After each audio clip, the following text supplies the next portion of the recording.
My wife secretly conned me out of $200, $0, and then lied about it because she's having an affair with her boss. Now she's claiming I cheated first, and we're headed for a bitter court battle over the house and everything we own. Hello everyone. Dear listeners, please share your thoughts in the comments section below. And don't forget to like, share, and subscribe. Now let's begin the video. Using a throwaway for obvious reasons with certain specifics modified to preserve anonymity. I never thought I'd be the guy sitting here typing out my story about how my wife turned out to be a complete fraud, not just emotionally cheating but stealing from me too. The worst part, I found out because of a stupid mistake I made, and it unraveled everything. I want to get this out because maybe someone out there can learn from my mess, or at least see how quickly everything can fall apart when trust is broken. We'd been married for about 8 years. I'm John, by the way. I thought we had a good thing going, nice house, decent jobs, 2 kids, and a shared life that seemed stable enough. Was always a little bitchy, but I figured that was just her personality. She had a sharp tongue, loved to throw tantrums when she didn't get her way, but I never thought she'd go this far. Things started feeling off about 6 months ago. She'd come home late from work more often, and her phone was glued to her hand. She'd get defensive when I asked about her whereabouts, brushing it off with some excuse about stress or work stuff. But I could tell she was hiding something. Small things mostly. Her spending habits changed drastically. She'd buy expensive clothes, jewelry, and even new gadgets without telling me. When I asked her about the money, she'd say she was just treating herself, that I was too controlling. Then came the thing. I noticed a strange charge on the credit card statement, 25, 0 to a private account I'd never seen before. I thought maybe it was a mistake or some kind of investment, but I couldn't shake the feeling that something was wrong. I asked about it and she just laughed it off, saying she was saving for a surprise or some nonsense. I didn't buy it, but I didn't push too hard then. I figured I'd catch her slip eventually. One night I decided to check her phone when she was in the shower. I'd never gone through her stuff before, but I was desperate. I found a message thread with her boss, David. The messages were flirty, full of inside jokes, and even implied they'd met up for more than just work at a hotel last week. My stomach dropped. I read through everything, feeling like I'd been punched in the gut. That's when I saw the real shocker. There was a bank transfer receipt 200, 0, made from her secret account to an unknown entity. I couldn't believe my eyes. She conned me out of a fortune, and I'd never suspected a thing. That money, all that hard-earned cash, gone because she'd been lying and screwing around behind my back. The betrayal hit me hard, worse than the affair, honestly. It made me question everything about our life together. I confronted her the next morning. I was furious, trembling with rage and disbelief. I threw the phone down on the bed and asked her directly, "Where did all this money go? Who is this guy David, and why are you lying?" "About everything." His face twisted into a bitchy smile like she was playing some game she thought she was winning. She looked me dead in the eyes and said, "You're overreacting, John. You're paranoid. I don't know what you're talking about. Maybe you're the one cheating, not me." That's when I knew the game had changed. Her lies became more elaborate. She claimed she was just covering expenses, that the money was for a business opportunity, and that I was just jealous. I could see right through her bullshit, but it didn't matter. My world was crashing down around me, and I was left standing there, feeling like a fool for trusting her all these years. The betrayal wasn't just about the money or the affair. It was the way she lied so effortlessly, like she'd been planning this for months. I'd always thought I knew her, but now I realized she was a stranger hiding behind that bitchy smirk. I couldn't sleep that night, replaying everything in my head, her sneaky texts, the money missing, her cold excuses. I felt betrayed, angry, and deeply hurt. It's one thing to find out your wife is cheating on you. It's another to discover she's been stealing from you too. I didn't know what to do next, but I knew I couldn't keep going like this. The trust was gone, and I had to decide whether to fight for what was left or walk away.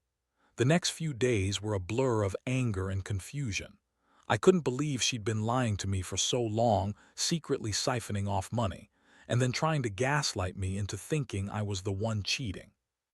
I spent hours going over every detail, trying to piece together how long she'd been doing this and what her endgame was. The more I thought about it, the more I realized her entire persona had been a facade, bitchy, manipulative, and utterly deceitful. I decided I needed answers, and I wasn't going to get them by sitting around feeling sorry for myself. I started by digging into her financials, pulling bank statements, credit card bills, and anything I could find. I wanted to see if there were any other hidden accounts or transactions I'd missed. That's when I found out about the $200, $0 transfer. It wasn't just a one-time thing. She'd been funneling money over months, maybe years. The amount was staggering, and it explained her sudden lavish spending.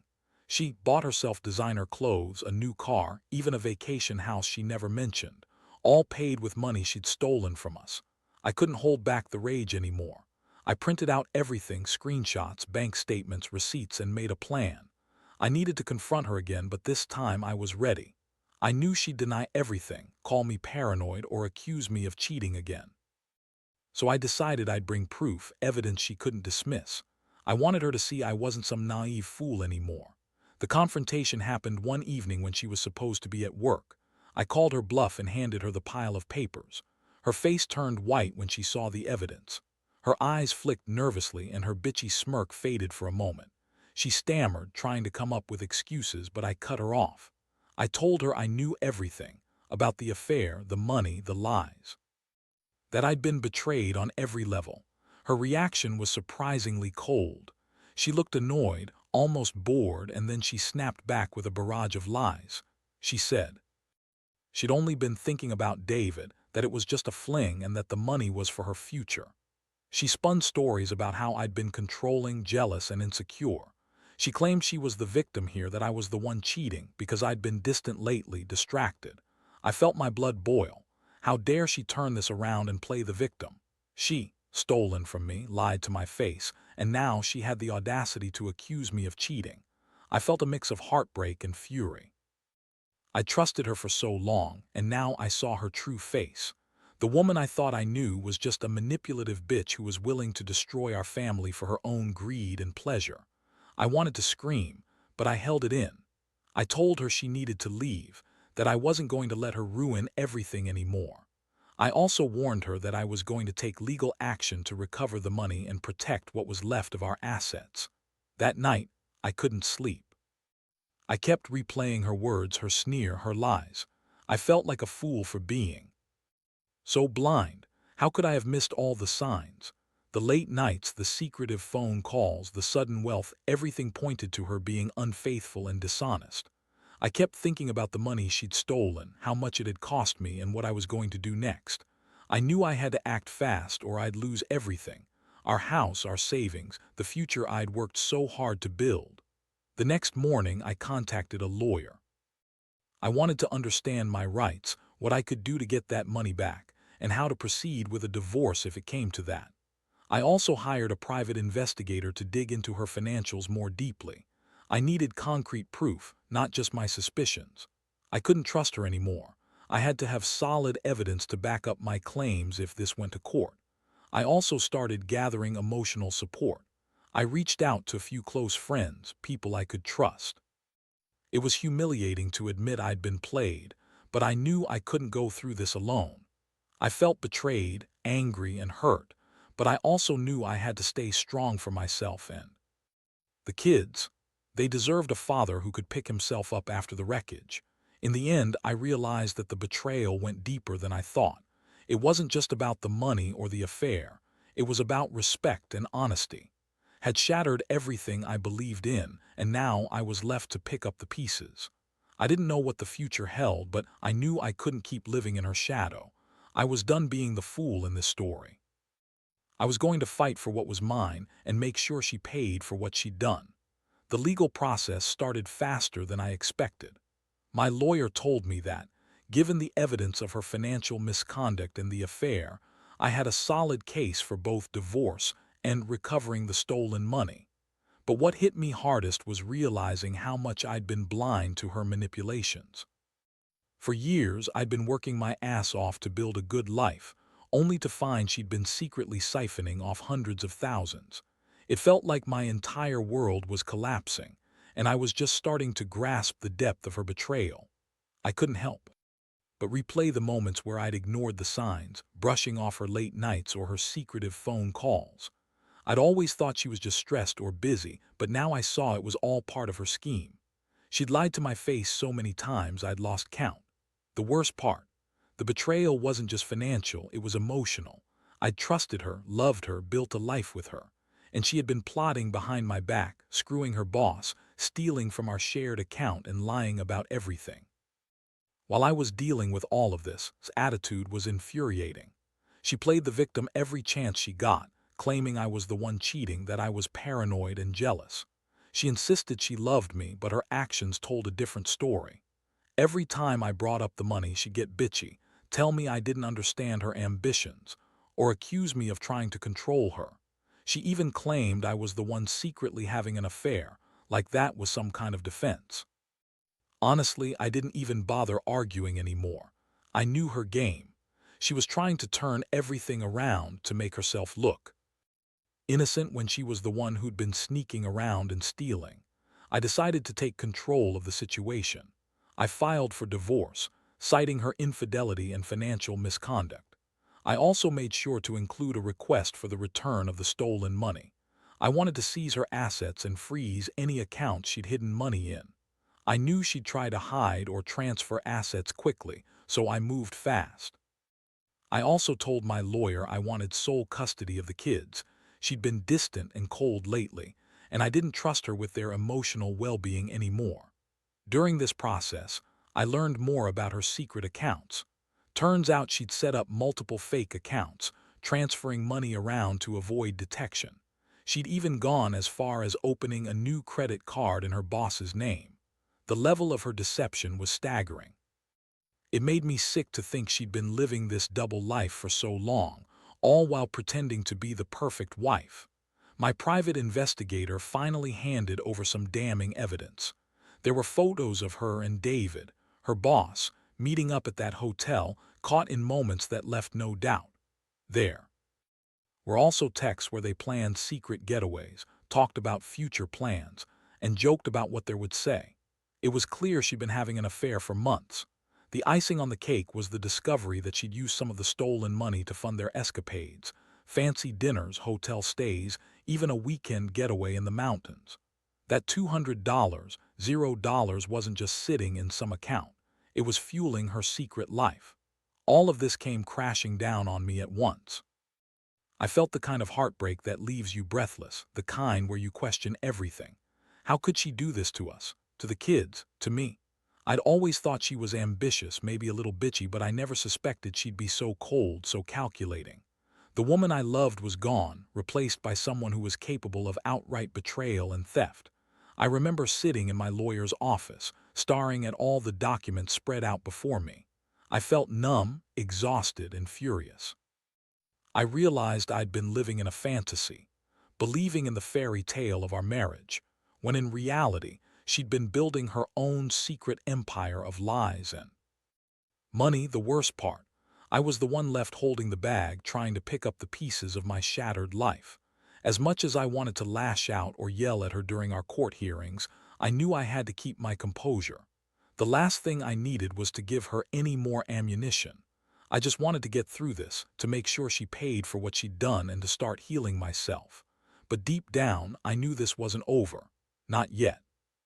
The fight for the house, the money, and even custody was just beginning, and I wasn't going to back down. I owed her that much and more. The courtroom battles were brutal, showed up with her bitchy smirk, trying to act like the innocent victim, but I saw through her every word. She spun stories about how she was misunderstood and how I'd been controlling and distant. She claimed I'd cheated first, like that somehow justified her stealing from me and screwing her boss. Honestly, I was so sick of her lies I could barely keep my composure. Every time she opened her mouth, I just wanted to tell her how much I knew about her double life to see her squirm. The judge wasn't stupid. The evidence was overwhelming. My lawyer presented the bank transfer receipts, the photos of her with David, and the texts detailing their affair. It was clear she'd been lying for months, maybe longer. They asked her about the secret accounts and she tried to deny everything, but the dam broke when the investigators' reports came in. She was caught red-handed and her face turned pale. Her usual bitchy attitude was replaced with a stunned silence, like she hadn't expected her lies to be exposed so thoroughly. Meanwhile, I felt a strange mix of relief and anger. Relief because I finally had proof, and anger because I'd wasted so much time trusting her. I kept thinking about the years I'd spent working, paying the bills, trying to be a good husband and father, only to find out she'd been secretly screwing her boss and stealing from us. That's when I realized she'd never cared about the family, only about herself and her greed. The judge awarded me primary custody of the kids, which was a huge relief. His attitude didn't change much. She still insisted she was the victim, that I was the reason everything went wrong. She threw tantrums in court, claiming I was trying to ruin her, and that the money she took was for her future. I just sat there, exhausted and disgusted. I knew better than to engage her, especially since I had so much evidence stacked against her. The divorce was finalized a few months later. She got a fraction of what she wanted, some of the house and a small settlement, but I kept the rest of the assets, including most of the money she'd stolen. I made sure to include a clause requiring her to pay back every cent she took. I didn't care about the legalities anymore.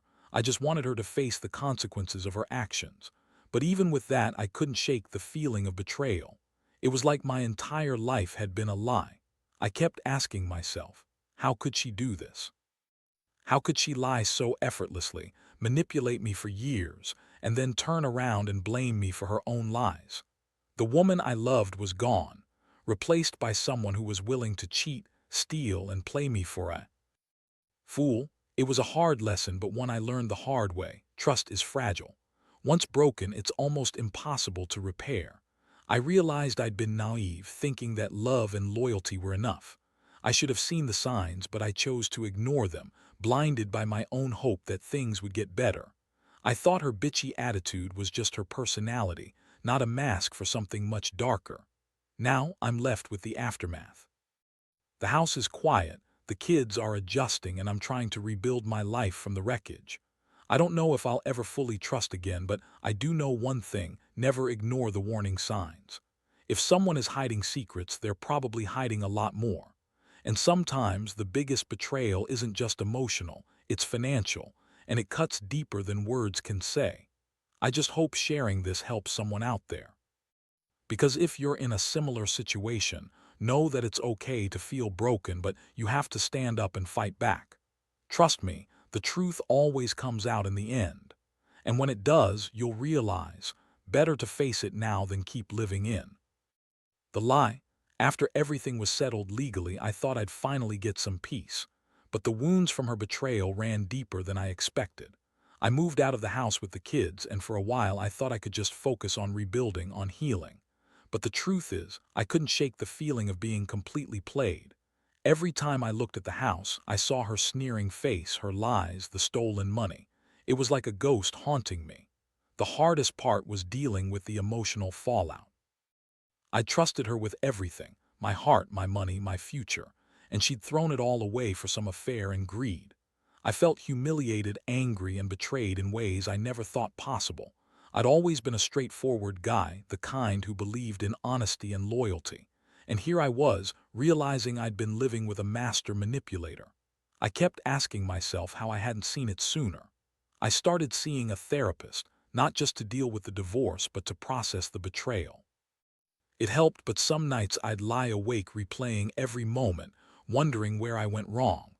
I kept thinking about her bitchy attitude, her lies, her sneaky ways, how she'd convinced herself she was justified in stealing from us because she deserved more.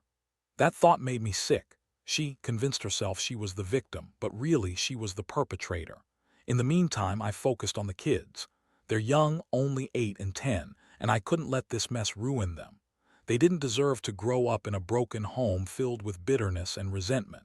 I made a point to be present, to be the dad they needed. I wanted to shield them from her toxicity as much as possible, but it wasn't easy. She kept trying to contact them, claiming she loved them, that she was sorry and trying to do better. I told her to back off, that she'd lost her chance to be part of their lives if she didn't get her act together.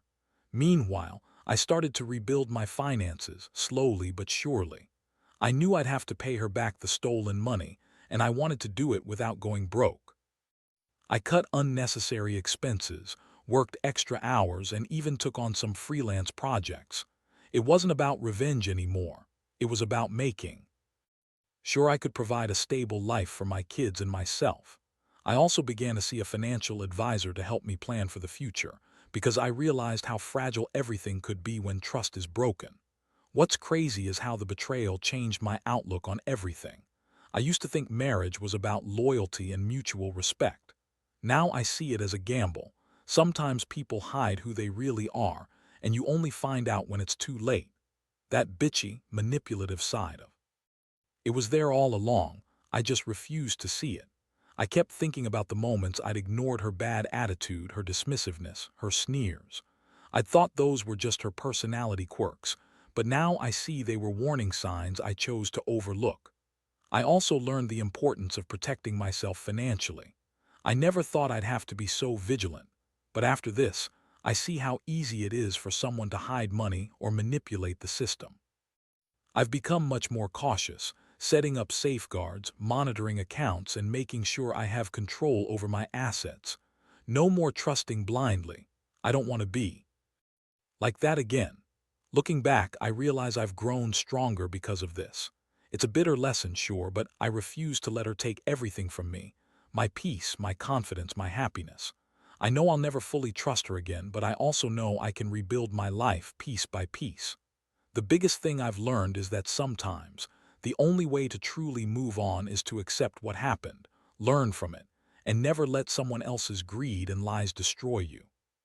So if you're reading this and going through your own betrayal, my advice is simple. Face the truth, get legal help if needed, and don't let the pain define you. It's going to hurt for a while, but you're stronger than you think. Trust is fragile, but your resilience is. You can come out the other side better, wiser, and more prepared for whatever life throws at you.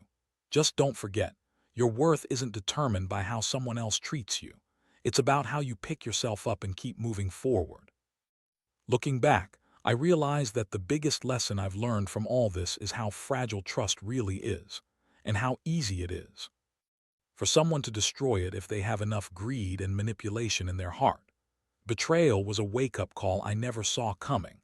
I used to believe in fairness and honesty in marriage, but now I see that sometimes people will do anything to get what they want, even if it means destroying everything you've built together. The hardest part was the emotional toll. I kept asking myself how I missed the signs, how I let someone so bitchy and manipulative get so close. But I also learned that it's not entirely my fault. Sometimes people hide who they really are so well that you only see their true face when it's too late. I'd been blinded by love, by the hope that things could be different. But hope doesn't fix betrayal, it just prolongs the pain. Now I'm focused on rebuilding my life. The kids are doing okay, and I've found a new purpose, making sure they never have to go through what I did. I've become more cautious with my money, my trust, and my boundaries. I make sure I'm the one in control, because I learned the hard way what happens when you're not. Most importantly, I've come to accept that some people are just better at hiding who they really are. Was one of those people. She played her role so well that I almost believed her, but I refuse to be a victim anymore. I've learned to stand up for myself, to protect what's mine, and to never let someone's greed and lies ruin me again. If there's one thing I want anyone reading this to take away, it's this. Trust is earned, not given blindly. Watch out for the signs, listen to your instincts, and don't ignore the red flags. When someone shows you who they really are, believe them. Because if you don't, you might end up like I did and betrayed when you least expect it. I'll never forget what happened, but I refuse to let it define me. I'm stronger now, more cautious, and more aware of what real loyalty looks like. Life will throw you curveballs, but you have the power to choose how you respond. And I choose to move forward, wiser, tougher, and determined never to be caught off guard again. That's the real lesson I've learned from all this chaos. Never take trust for granted, and always be prepared to fight for yourself.